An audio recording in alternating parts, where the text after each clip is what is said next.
kayo. Please. Tulong!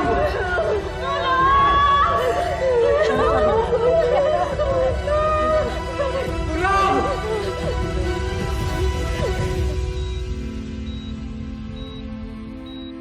Dok, kamusta po yung tatay ko? Kailangang masalina ng dugo ang pasyente. Doc, ako AB positive ako. Pwede ako mag-donate. Kaso, AB negative si tatay eh. Kami ni Angel, O positive naman. Eh, ako naman, anemic ako, so maputla talaga ako. Hindi nyo lang napapansin.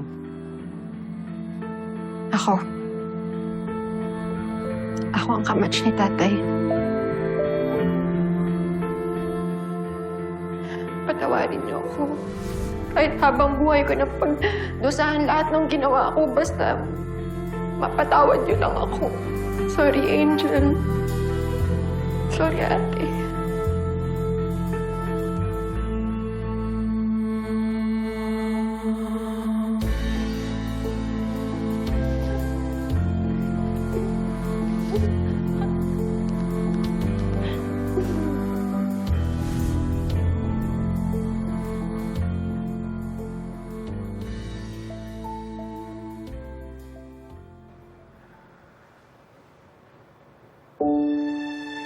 Tay.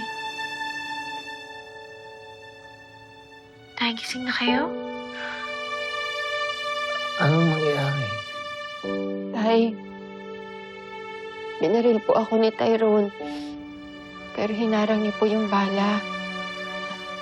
Anak, kaya ba kitang masaktan? Tay, niligtas din kayo ni Serena. Siya rin po ang nag-donate ng dugo na isinalin sa inyo, Lolo Savi. Salamat, anak. Salamat din po, Tay. Kasi hindi mo ako sinukuhaan. Hanggang ma-realize ko lahat ng mali ko.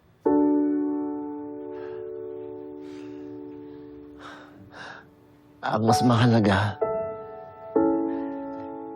may pagkakataon ba tayo? Hindi pa huli ang lahat.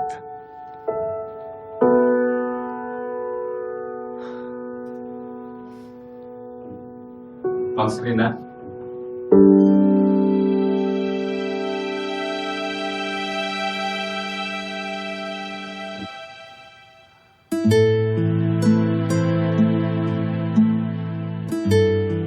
Anak, Kung may babalik ko lang yung panahon, sana hindi ko inayaang magkasira-sira tayong pamilya.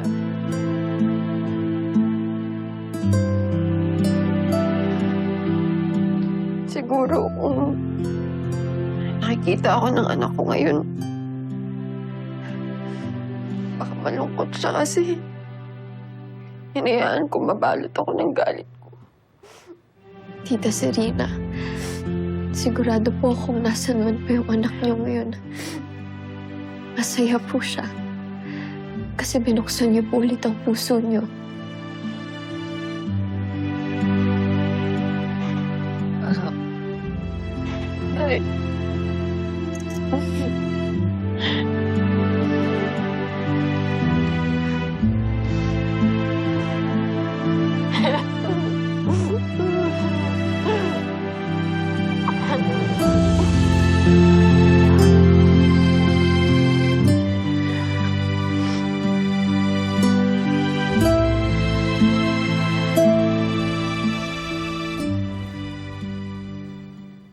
O nak, ready ka na ba umalis? Opo, kumpleto naman na po yung gamit ko. Nilabas ko na rin po para ilalagay na lang po sa maleta. Pero anak, bakit parang hindi ka masaya na pupunta tayo ng Amerika? Na-realize lang po ko na ang dami na po talagang nagbago. Mama, bebe, dati hirap na hirap po tayong bunuin yung 15,000. Ngayon, sa Amerika na po natin ipapagamot si Lolo Savi. Sino naman po para magreklamo? Pero nak, bakit parang malungkot ka? Dahil ba napamahal ka na dito sa Solmera City? Bebe. Nakaka-inlove naman talaga dito sa Solmera City.